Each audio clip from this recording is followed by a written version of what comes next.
The hustle and bustle of New York's JFK International Airport was as expected on a Friday afternoon. People from all walks of life flooded the terminals, pushing luggage carts, clutching passports, and talking in hurried tones as they rushed to their respective gates. Among the sea of travelers was Marcus Adams, an FBI agent with over a decade of experience, though you wouldn't have guessed it from his calm, unassuming demeanor.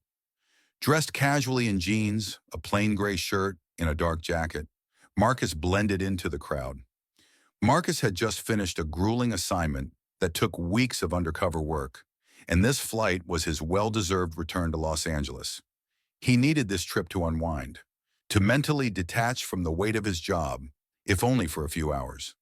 The long plane ride across the country seemed like the perfect opportunity for some much-needed peace and quiet. As he walked through the terminal toward his gate, he couldn't help but reflect on the mission he'd just completed. He had brought down a major drug trafficking ring that stretched from coast to coast. The operation was a success, but it left him emotionally and physically drained. It was part of the job, an endless cycle of taking down criminals, keeping communities safe, and returning to another mission without missing a beat. That was the life of an FBI agent, and though he loved his work, it took its toll. Approaching Gate 45, Marcus spotted a coffee shop and made a quick detour to grab a cappuccino. The familiar, comforting aroma of freshly brewed coffee helped him relax, if only for a moment. He took a deep breath, appreciating the brief reprieve from the intensity of his work life. The intercom crackled overhead. Final boarding call for Flight 792, nonstop service from New York to Los Angeles. All passengers please proceed to Gate 45. Marcus gathered his carry-on bag and moved to join the line of passengers boarding the plane. He felt a pang of relief knowing that in just a few hours he would be home, far from the stress of his latest mission. Little did he know that the flight ahead would be anything but peaceful. At the front of the boarding line, a woman in her late 40s stood impatiently tapping her foot. Her platinum blonde hair was perfectly styled, her makeup flawless, and her designer clothes screamed wealth and entitlement. Karen, as she would later come to be known in the viral videos that followed, was a woman who believed the world revolved around her. She had booked a first-class ticket and made sure everyone knew it. She checked her designer watch again, rolling her eyes at the family in front of her, who were taking their time arranging their boarding passes. Honestly, can people not be more prepared? Karen muttered under her breath, loud enough for others nearby to hear. A couple of passengers exchanged glances but said nothing. They were all too familiar with this type of person, the kind of passenger who treated airline staff as personal servants and saw everyone else as an inconvenience. Karen's life had always been cushioned by privilege. She came from a wealthy family, married into money, and spent her days hosting lavish social events and managing her online presence. Today, she was on her way to Los Angeles for a business trip, though in reality, it was more of a vacation with a few casual meetings scattered in between. The idea of sitting in first class, sipping champagne, and enjoying the attention of the flight crew was part of what she considered her due reward for living her perfect life. As she boarded, Karen barely acknowledged the flight attendants. She quickly stowed her designer handbag in the overhead bin, settled into her seat, and pulled out her phone, immediately engrossed in scrolling through social media.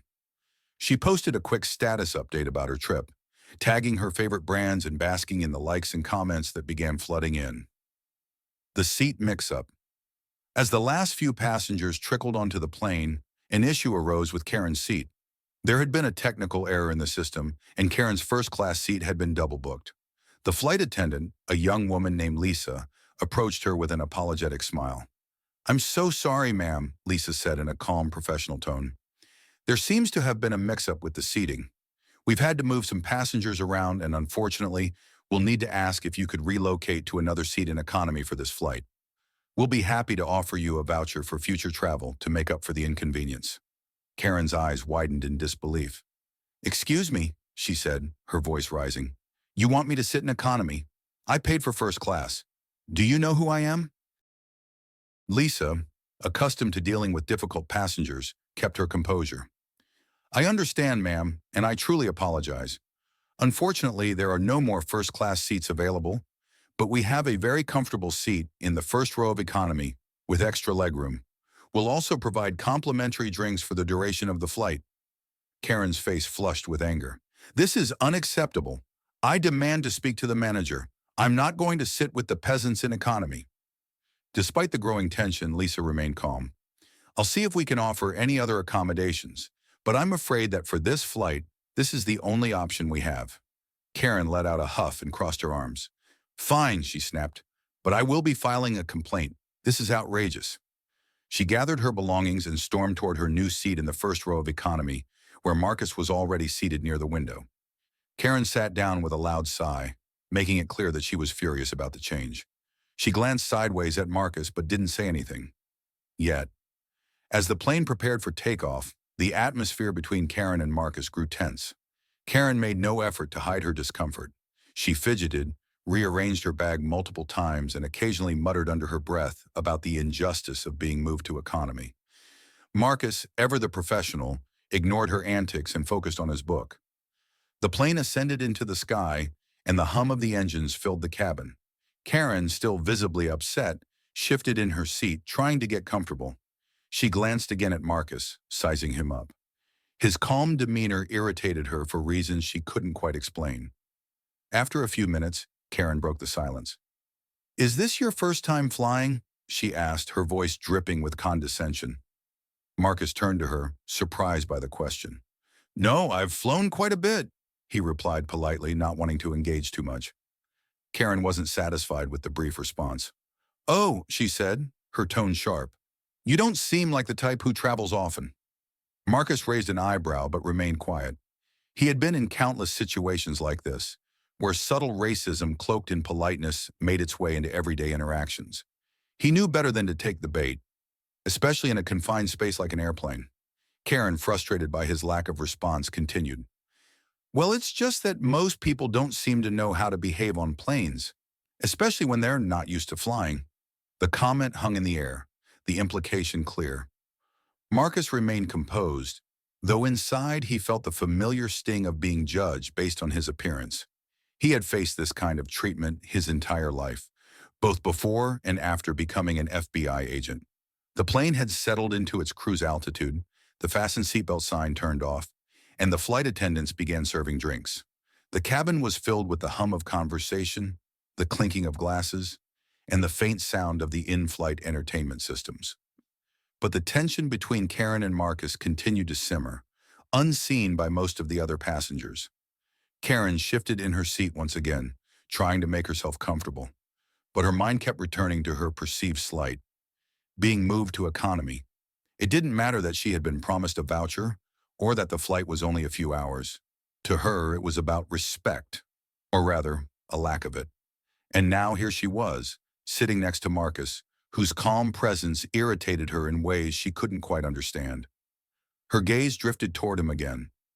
Marcus was reading a book, a biography of civil rights leaders, completely unbothered by her fidgeting and occasional sighs. This only served to further stoke Karen's frustration. In her mind, he didn't belong here, and though she didn't say it out loud, her prejudice was clear in her thoughts.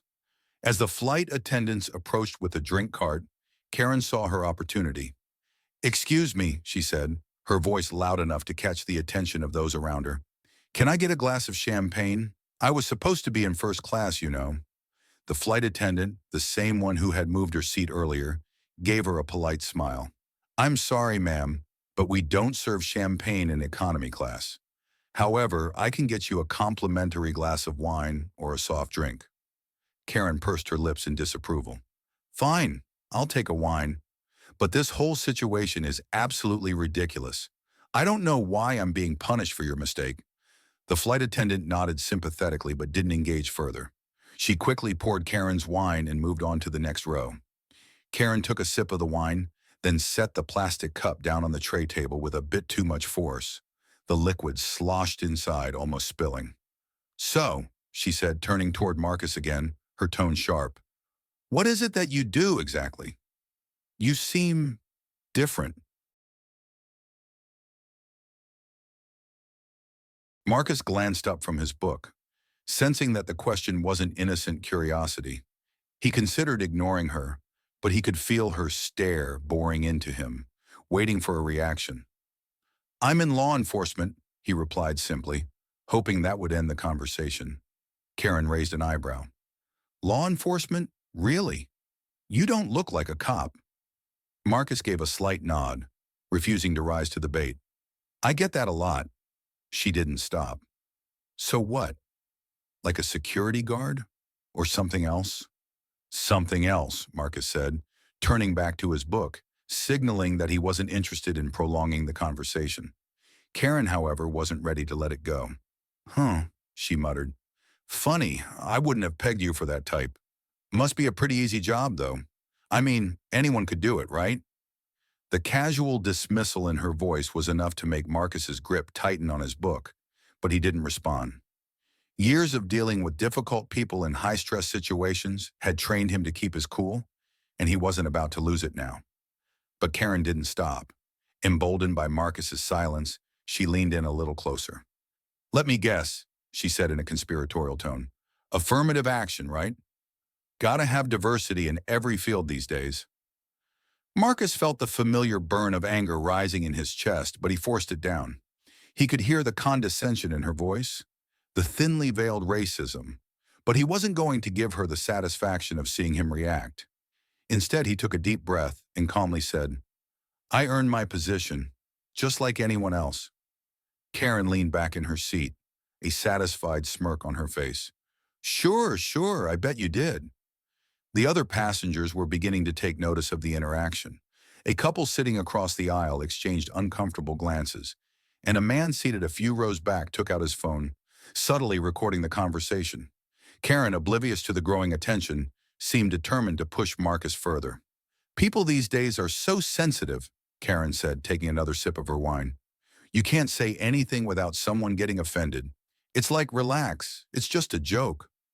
Marcus set his book down on his lap, turning to face her fully. His eyes met hers, and for the first time, there was a hint of steel in his voice. Is there something you'd like to say to me directly? He asked, his voice low but firm. Karen blinked, taken aback by the directness of the question. She hadn't expected him to confront her so openly. What? No, I'm just saying. People these days are too quick to play the victim card. You know what I mean? Marcus's expression didn't change.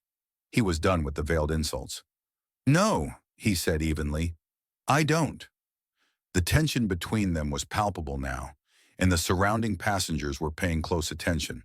The air seemed thick with unspoken words, and Karen, realizing that her passive-aggressive comments weren't having the desired effect, decided to escalate. Well, she said, her voice rising, maybe if people like you worked harder, you wouldn't need all these special programs to get ahead. Just a thought. Marcus's patience was wearing thin. He knew this type of person, the kind who hid their racism behind a veneer of civility, who claimed to be just saying what everyone's thinking. He had dealt with people like Karen his entire life, both personally and professionally. But that didn't make it any easier to swallow. Before he could respond, one of the passengers nearby spoke up. That's enough, said a woman seated in the row behind them. Why don't you leave the man alone? He hasn't done anything to you. Karen turned, surprised by the sudden intervention. Excuse me, I'm just having a conversation. The woman shook her head. No, you're not. You're being rude, and we can all hear it. Just leave him alone. Karen's face flushed with indignation. I'm not being rude. I have every right to speak my mind. This is a free country, last I checked. Marcus, still calm but visibly tense, glanced around at the other passengers. He appreciated the support, but he knew how these situations could spiral out of control. Let's all just keep calm, Marcus said, his voice measured. There's no need for this to go any further. But Karen wasn't finished. Embarrassed by the woman's rebuke and feeling cornered, she doubled down. You know what? I don't feel safe sitting next to you, she said, her voice loud enough to catch the attention of the flight attendants again. You're making me uncomfortable. At this point, the flight attendants noticed the growing disturbance. One of them, a man named Daniel, approached the row with a concerned look on his face. Is everything okay here? He asked, addressing Karen and Marcus. Karen immediately pointed to Marcus. I don't feel safe sitting next to him. I think he's a threat. Daniel frowned, glancing at Marcus, who sat calmly in his seat. It was clear that Marcus wasn't the one causing the disturbance. Ma'am, please lower your voice, Daniel said gently. There's no need for alarm. What seems to be the issue? Karen crossed her arms defensively. I told you, I don't feel safe. He's been making me uncomfortable this whole time. Several other passengers scoffed or rolled their eyes, clearly seeing through Karen's attempts to escalate the situation. Marcus, still composed, shook his head slightly. I haven't done anything, he said simply. I'm just trying to get to my destination like everyone else. Daniel nodded, sensing that Karen was the one causing the problem. Ma'am, I'm going to have to ask you to calm down. We can't have any disturbances during the flight. But Karen wasn't about to back down. Disturbances? I'm not the one causing a disturbance. He's the one making me feel unsafe. At this point, another passenger, a middle-aged man sitting across the aisle, spoke up. He's not doing anything, the man said firmly. You're the one who's been harassing him since we took off. We all saw it. Karen's face turned red. Harassing? I'm just saying what I think. What's wrong with that? The argument escalated, with more passengers chiming in, all supporting Marcus and calling out Karen's behavior. The flight attendant, Daniel, tried to de-escalate the situation, but it was clear that Karen wasn't going to let this go. Marcus, realizing that things were quickly getting out of hand, decided to put an end to it. I'm an FBI agent, Marcus said, his voice calm but authoritative. I'm not a threat to anyone on this plane. If anyone feels unsafe, it's because of her behavior, not mine. The revelation stunned the surrounding passengers, including Karen, who had assumed Marcus was just an ordinary passenger. Her eyes widened in disbelief, but she quickly masked her surprise with defiance. Oh, sure, you're an FBI agent, Karen said sarcastically. Prove it. Without a word, Marcus pulled out his badge and discreetly showed it to Daniel, the flight attendant. Daniel's eyes widened in recognition, and he nodded quickly. Everything's fine here, Daniel said, addressing the other passengers. There's no danger. Karen, now realizing she had made a huge mistake, was left speechless. The entire cabin seemed to shift as the passengers turned their attention to her, many of them shaking their heads in disapproval. The plane touched down at Los Angeles International Airport, and the tension that had built up during the flight was still palpable. As the plane taxied to the gate, passengers whispered among themselves, exchanging glances and shaking their heads at the unfolding events. Many had recorded parts of the incident on their phones, and videos were already circulating online, gaining views and reactions as they captured the ugly confrontation between Karen and Marcus. Marcus sat quietly, his emotions carefully controlled. He had long mastered the art of restraint. Remaining calm in the face of adversity was essential in his line of work. But inside, he could feel the familiar anger and frustration bubbling beneath the surface. As much as he wanted to move past the incident, he knew there were still consequences to face, and he couldn't ignore what had happened. Karen, meanwhile, had fallen into a tense silence. After being called out by several passengers and realizing that Marcus was indeed an FBI agent, her confidence had evaporated. But her pride wouldn't allow her to back down completely. She sat rigidly in her seat, her jaw clenched, still simmering with indignation. She clutched her designer handbag tightly, as if holding on to some shred of superiority in the face of public embarrassment. The plane came to a stop at the gate, and the flight attendants began the usual process of deplaning, but this time things were different. The cabin crew had informed the airport security about the situation, and a small group of officers stood at the gate, waiting to escort Karen off the plane. The passengers could see them through the windows, and a buzz of anticipation filled the cabin. As the seatbelt sign turned off, the passengers rose from their seats, gathering their belongings and preparing to disembark. But Karen remained seated, her face pale as she saw the officers waiting. For the first time, she looked truly afraid. One of the flight attendants, Lisa, approached her. Ma'am, we're going to ask you to wait here for a moment. Security will be escorting you off the plane. Karen blinked, her voice trembling slightly as she responded. Security? Why? I didn't do anything wrong. I was just expressing my concerns. Lisa's expression remained neutral. You've been causing a disturbance, and we've reported the incident. The authorities will speak with you. Karen opened her mouth to argue, but quickly realized she was outnumbered. Passengers were glaring at her, their expressions filled with disapproval. She shrank back into her seat, her bravado finally crumbling. Marcus, on the other hand, gathered his belongings and prepared to leave the plane. Several passengers made eye contact with him as they passed by, offering small smiles or nods of support. A few quietly whispered, "Thank you," as they exited, recognizing his professionalism and grace under pressure. As Marcus stood to leave, the flight attendant, Daniel, approached him. "Sir, I just want to say I'm sorry for what happened back there. You handled it better than most people would have." Marcus nodded, offering a tight smile. "Thank you. It's not the first time I've dealt with something like this." "Well, I hope it's the last," Daniel said with sincerity. "Take care." Marcus gave a brief nod of appreciation and headed toward the exit. As he walked down the aisle, a young woman in her 20s, who had been seated a few rows behind, reached out and touched his arm gently. "I'm really sorry you had to go through that," she said softly. "It was horrible, and she had no right to treat you like that." Marcus gave her a kind smile. "Thanks. It happens, unfortunately, but I appreciate your support." She smiled back, and Marcus continued down the aisle. As he reached the door, he caught one last glimpse of Karen, still seated, pale and shaken, waiting for the officers. He felt no need for any further interaction. Justice, in its way, was already unfolding. Once outside the plane, Marcus walked through the terminal, eager to get away from the scene of the confrontation. He checked his phone and saw that it had blown up with notifications. The videos from the flight had already gone viral.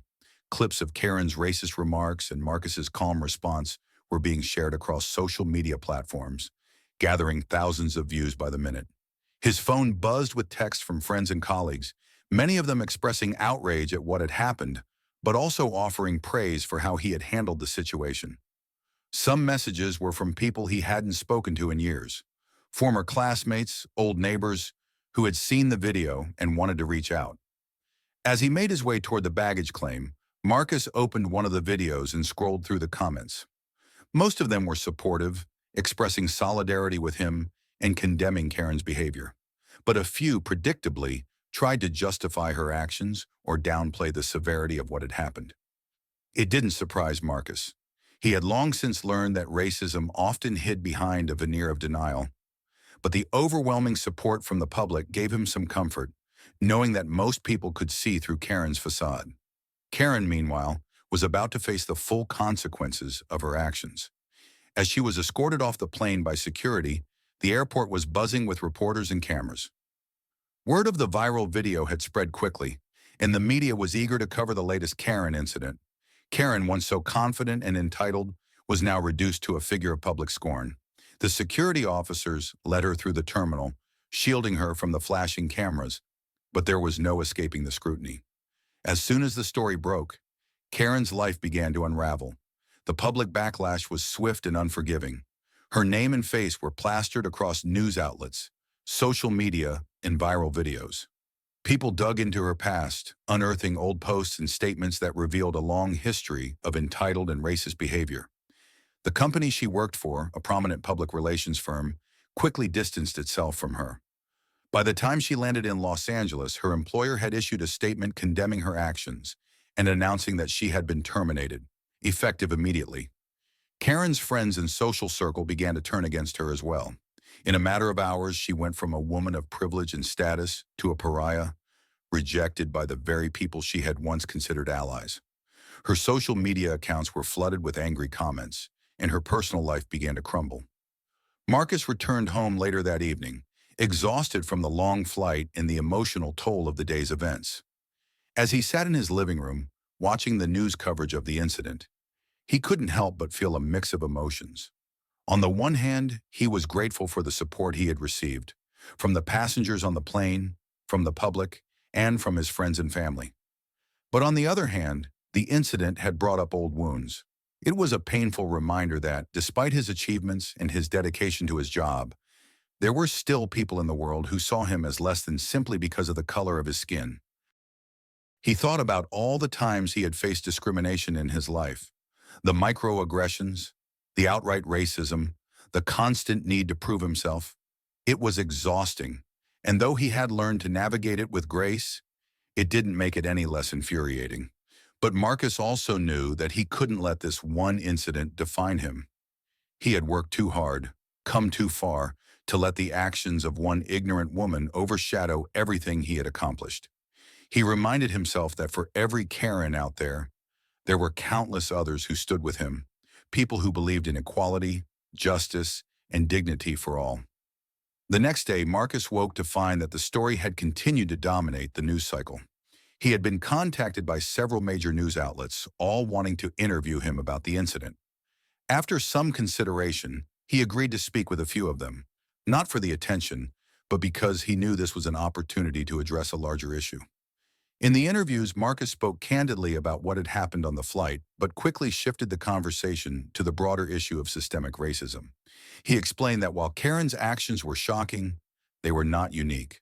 They were part of a larger pattern of behavior that people of color faced every day, on planes, in stores, at work, and even in their own neighborhoods. He talked about the importance of confronting these behaviors when they happened, of speaking out and standing up for what was right. But he also emphasized the need for empathy, for understanding, and for education. He didn't want to vilify Karen or people like her. What he wanted was for people to learn from this incident, to recognize their own biases, and to work toward a more just and equal society. The interviews resonated with many viewers. Marcus's calm, measured approach, combined with his personal experience and insight, made him a powerful voice for change.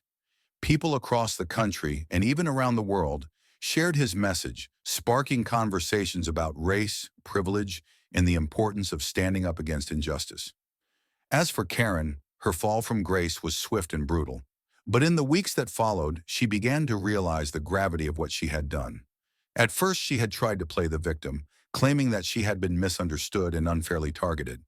But as the public outrage grew, she was forced to confront the reality of her actions. In a rare moment of introspection, Karen issued a public apology. In a video posted to her now infamous social media accounts, she admitted that she had been wrong. She acknowledged her privilege, her ignorance, and the hurt she had caused. She apologized to Marcus, to the passengers on the plane, and to the public at large. But for many, her apology came too late. The damage was done, and Karen would forever be remembered as the woman who had tried to humiliate a black FBI agent on a plane. Whether she would truly change, or whether her apology was simply a way to salvage what was left of her reputation, remained to be seen. As the media frenzy slowly died down, Marcus returned to his normal life. He continued his work with the FBI, but the incident on the plane had left a lasting impact on him. It had reminded him of the importance of using his voice, of speaking out against injustice even when it was uncomfortable or risky. He began to take on a more active role in his community, speaking at events and mentoring young people who, like him, had faced discrimination and prejudice. He wanted to inspire the next generation to stand tall, to be proud of who they were, and to never let anyone diminish their worth. In the end, Marcus knew that the fight against racism and inequality was far from over. But he also knew that every small act of resistance, every conversation, every moment of standing up for what was right made a difference. And that, more than anything, gave him hope for the future.